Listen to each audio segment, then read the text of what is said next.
Assalamualaikum. Nama saya Atika binti Ismail. Nama matrik 02 DGU 19F1132. Assalamualaikum warahmatullahi wabarakatuh. Saya Azmi Nabil Mustafa. Nombor pendaftaran 02 DGU 19F1131. Assalamualaikum warahmatullahi wabarakatuh. Nama saya Muhammad Jamil Meratli. Nombor pendaftaran 02 DGU 19F1123. Assalamualaikum warahmatullahi wabarakatuh. Saya Nurul Akasha binti Ibrahim. Pendaftaran 02 DGU 19F1127. Tajuk untuk pembentangan ini adalah aplikasi remote sensing dalam pengurusan perlombongan. Abstrak dalam remote sensing dalam pengurusan perlombongan adalah masalah persekitaran lombong yang disebabkan oleh eksploitasi sumber mineral telah menjadi faktor utama yang mempengaruhi pengeluaran norma tambang dan keselamatan persekitaran ekologi untuk penempatan manusia. Untuk perlindungan dan pengurusan persekitaran lombong yang lebih baik, kami memperkenalkan peranan penting teknologi penginderaan jauh remote sensing dalam pemantauan pencemaran persekitaran lombong dan pemantauan kegiatan perlombongan. Pendahuluan bagi remote sensing dalam pengurusan perlombongan adalah penginderaan jauh optik dapat digunakan untuk berbagai aplikasi yang dapat relevan untuk industri perlombongan, baik semasa merancang lokasi baru atau semasa operasi lombong dan setelah penutupan pemulihan. Kaedah penginderaan jauh digunakan untuk mendapatkan maklumat yang diperlukan, memantau perubahan dan memantau kesan tindakan. Dalam bahagian ini, kami akan memberikan tinjauan ringkas mengenai kemungkinan utama dan kaedah yang dijelaskan dalam lecturator. Yang pertama adalah mineral, geologi dan tanah. Menggunakan kaedah penginderaan jauh untuk menerokaan. Kaedah yang paling biasa digunakan untuk meneroka adalah kaedah geofizik udara dan darat, seperti penyelidikan magnetik, elektromagnetik, graviti dan radiometrik untuk memetakan geologi bawah permukaan. Walau bagaimanapun, penginderaan udara dan satelit, multispektral dan hyperspektral dapat memberikan maklumat berharga mengenai mineralogi permukaan dan geologi yang boleh menjadi petunjuk untuk geologi bawah permukaan dan kehadiran biji. Teknik ini berdasarkan ciri-ciri penyerapan dalam spektrum untuk mineral atau kumpulan mineral yang berlainan seperti raja di sebelah sini. Tinjauan terperinci mengenai penggunaan penginderaan jauh, multi dan hyperspektral untuk aplikasi geologi. Kaedah yang sama digunakan untuk pemetaan geologi dan tanah. Tentu saja dapat digunakan untuk mengesan pencemaran mineral dalam tanah dan tailing lombong. Yang kedua adalah topografi. Pengetahuan terperinci mengenai topografi permukaan atau perubahan topografi permukaan adalah penting dalam aspek industri perlombongan. Semasa fasa mendokumentasikan permukaan asalnya untuk mengenal pasti dan memantau perubahan semasa operasi lombong. Poin yang kedua, geometrik cerun dapat memberikan maklumat mengenai perubahan hakikat dan pemendapan proses dan sifat tanah. Yang ketiga, terakhir, tanah dan vegetasi. Poin yang pertama, pemetaan dan pemantauan tumbuh-tumbuhan di sekitar kawasan lombong adalah penting dalam semua tahap perlombongan, dari perancangan lombong hingga penutupan dan pemulihan lombong. Poin yang kedua adalah menggunakan penderiaan jarak jauh satelit dan optik udara untuk tempatan.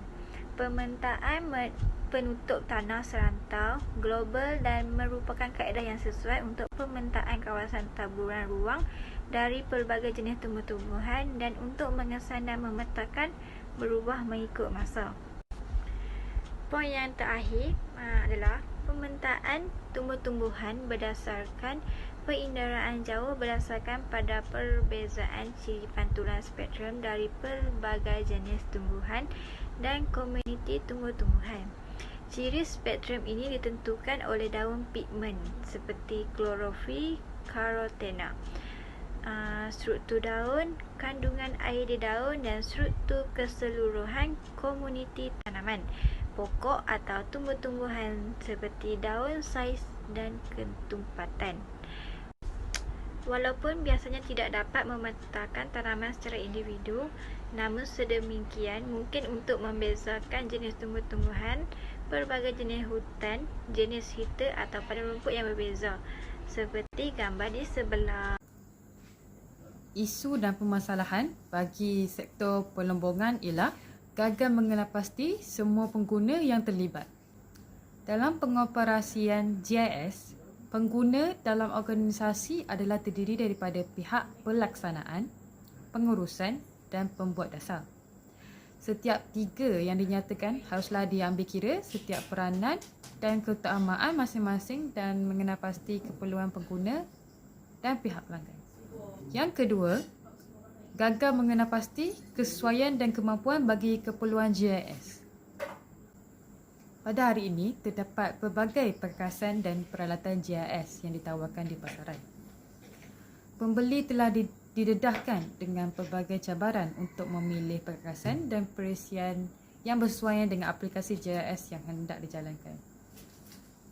Pilihan keperluan yang terbaik seharusnya kepada kemampuan melaksanakan projek, tidak lebih dan tidak kurang kepada keperluan kos dan pelaburan yang paling minimal. Yang ketiga, gagal mengenal pasti jumlah kos keseluruhan. Kos perolehan GIS sebenarnya mudah untuk dikira. Walau bagaimanapun, ia akan meliputi sebahagian kecil pecahan kepada jumlah kos keseluruhan pelaksanaan projek GIS. Kos semasa adalah penting dan ia termasuklah kos penyelenggaraan perisian dan perkakasan, kaki tangan, sistem pentadbiran, masukan data, pengemaskinian data, pengaturcaraan dan konsultasi. Yang keempat, gagal menjalankan kajian rintis ataupun pilot study. Pada kebiasaannya, pelaksanaan sesuatu projek GIS akan melibatkan isu teknikal dan pentadbiran yang akan mempengaruhi impak kos. Oleh itu, kajian rintis membolehkan kita untuk mengumpul pemerhatian yang lebih terperinci dan menghasilkan reka bentuk yang lebih tersusun, dan juga membolehkan kita untuk menganggar keperluan operasi keseluruhan. Seterusnya, pelaksanaan GIS oleh kaki tangan yang pakar. Oleh kerana terdapat perbezaan di antara pengoperasian unit GIS dan unit pemprosesan data elektronik (EDP), pasukan pelaksanaan projek adalah lebih baik dianggotai oleh mereka yang pakar dalam bidang GIS dan merupakan pekerja yang tidak terlibat dengan pekerja pemprosesan data. Kepakaran khusus yang terdapat oleh penganalisis GIS adalah sangat diperlukan di peringkat ini. Bergantungan kepada kaki tangan EDP konvensional yang kurang kepakaran GIS akan menggagalkan pelaksanaan projek. Dan akhir sekali, gagal untuk mengambil kira pemindahan teknologi. Latihan dan sokongan bagi pembelajaran berterusan. Kepakaran dan kaki tangan baru adalah penting untuk sesuatu pelaksanaan itu berjaya. Kaki tangan yang ada haruslah dibekalkan dengan latihan dan kepakaran kepada pengetahuan dan skil GIS melalui latihan kerana pengetahuan dan pendidikan GIS haruslah dijalankan secara praktikal dan berterusan supaya kaki tangan sentiasa cekap dan peka dengan kehendak dan keperluan projek. Metodologi remote sensing dalam pengurusan pelombongan. Pertama, kawasan kajian berdasarkan koordinat kedudukan garis sempadan bagi tujuan aktiviti penerakaan pelombongan. Yang kedua, data yang digunakan dalam kajian ini adalah citra satelit Sentinel-2 untuk menentukan kawasan pelombongan.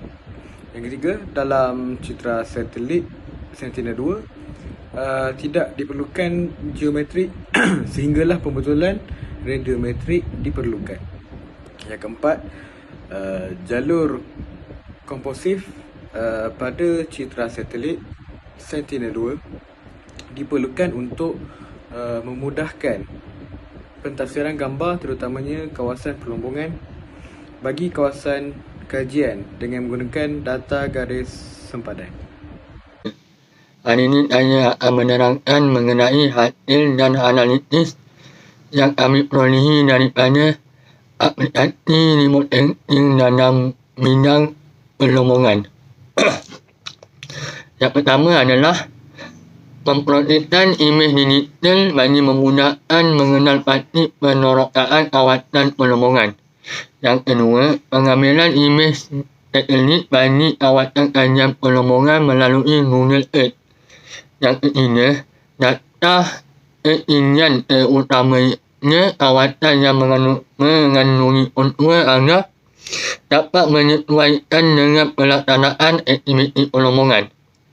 Yang keempat, kajian dan pemetaan geologi.